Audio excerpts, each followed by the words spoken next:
Jangan lupa like, komen, dan subscribe channel YouTube TVRI Bengkulu, serta nyalakan lonceng notifikasinya.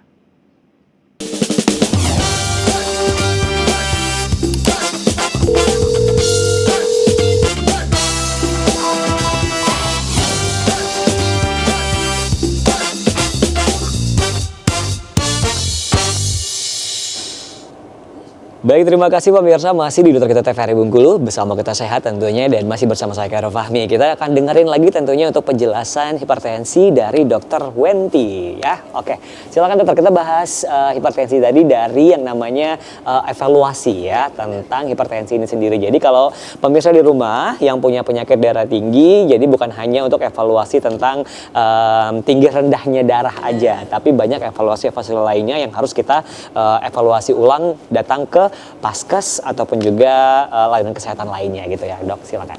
Oke, lanjut ke evaluasi ya. Jadi nggak usah takut ya, evaluasi ini kalau peserta BPJS bisa langsung ke Paskes terdekat ya, dan itu gratis, nggak ditanggung biaya. Bahkan kita ada untuk Prolanis, untuk usia lansia itu biasanya ada pemeriksaan lab lengkapnya.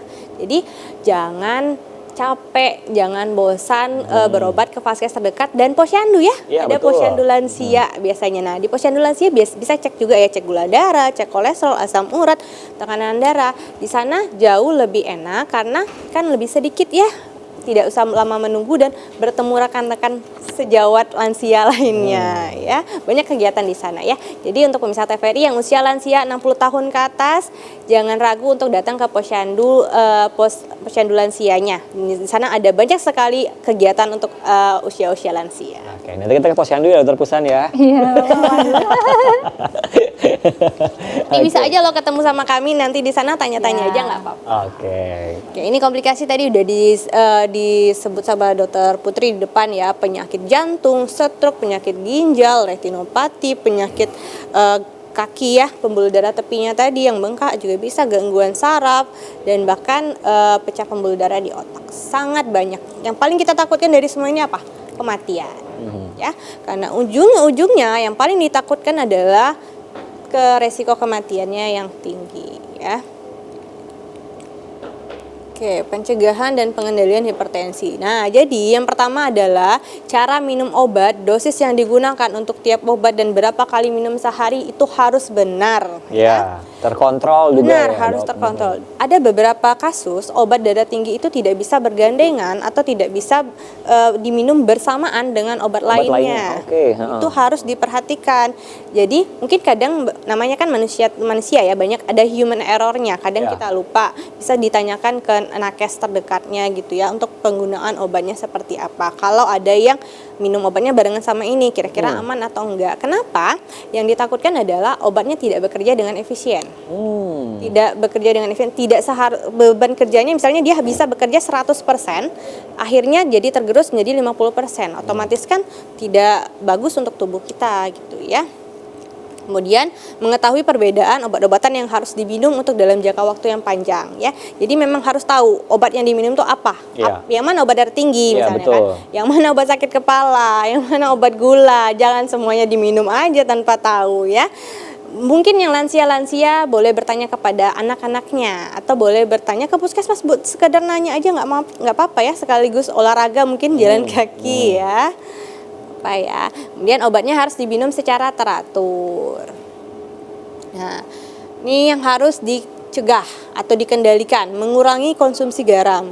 Jangan lebih dari 1 sendok teh per hari.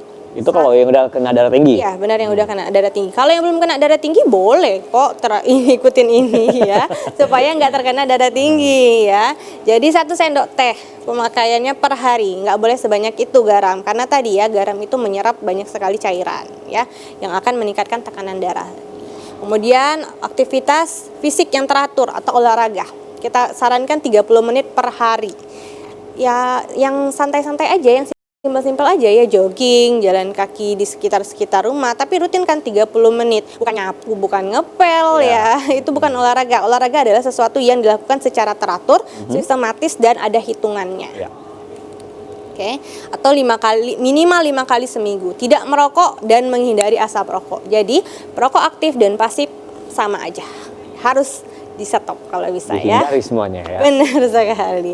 Kemudian diet gizi seimbang. Ini ada dari Kemenkes ya, namanya piring makanku. Ada porsi-porsinya ya, biasanya sepertiga lauk pauk. Kemudian ada buah-buahan, ada sayur mayur, ada protein ya. Jadi harus seimbang. Makanlah yang seimbang dan beraneka ragam. Tapi ingat, kalau yang sudah punya hipertensi harus kurangin garam, lemak, ya daging-daging itu harus dikurangin. Enak memang, tapi akan lebih enak kalau tubuh kita yang sehat. Betul. Kemudian mempertahankan berat badan ideal, menghindari minum alkohol, menghindari dan stop minum alkohol. Ya. Oke, hipertensi atur pola makan ini sama aja, gula juga ya. Oke, garam juga, protein dan lemak ini tadi ya, batasi makanan berlemak atau digoreng ya. Lemak digoreng, kurang dari 5 sendok makan minyak per hari. Makan ikan sedikitnya 3 kali per minggu. Karena ikan itu kan kaya akan omega 3 ya, banyak sekali yang penting untuk tubuh kita. Buah-buahan dan sayuran juga jangan lupa. Oke, boleh kesimpulan dok? Boleh. Ini kayaknya dibaca sendiri bisa. Jadi kalau kesimpulannya adalah hipertensi adalah penyakit yang serius dan merupakan penyakit yang kronis. Artinya dia harus ditanggulangi dengan tepat dan benar ya. Jadi kalau untuk pemirsa TVRI, kalau ada gejala-gejala hipertensi atau misalnya ada riwayat keluarga yang hipertensi, harus segera aware akan dirinya sendiri, periksakan kesehatannya ke vaskes terdekat.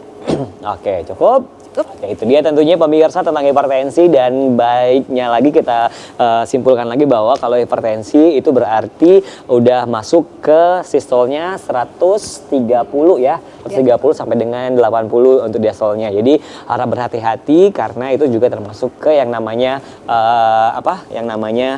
darah tinggi gitu kan. Kalau tadi itu kesimpulan dari Dr. Wenti, dari Dokter Pusat, boleh silakan kesimpulannya sedikit dokter. Oke, kesimpulannya kalau memang sudah didiagnosis jangan lupa untuk selalu kontrol, karena yang dikontrol itu bukan cuma tekanan darahnya tetapi juga pola hidupnya dan bagaimana cara mengkonsumsi obatnya. Jadi jangan takut untuk kontrol ke rumah sakit ataupun ke fasilitas kesehatan terdekat. Oke, dan kita juga harus yang namanya menghindari lifestyle dan juga pola hidup yang tidak baik ya. Tadi apa boleh kita ulangi? Yang pertama tidak boleh merokok ya, minum alkohol, kemudian Males-malesan, nggak banyak gerak. betul, junk food juga ya Food, kan. iya. Pokoknya intinya yang enak-enak kita kurangin dulu ya. Oke, baik, semoga bermanfaat apa yang telah kita sampaikan, dan ingat lagi bahwa kalau yang namanya sudah terkena penyakit itu jangan lupa untuk datang ke layanan kesehatan terdekat, baik Vaskes ataupun juga layanan kesehatan lain. Saya Kak Dewa pamit, terima kasih. Wassalamualaikum warahmatullahi wabarakatuh dan sampai jumpa kembali.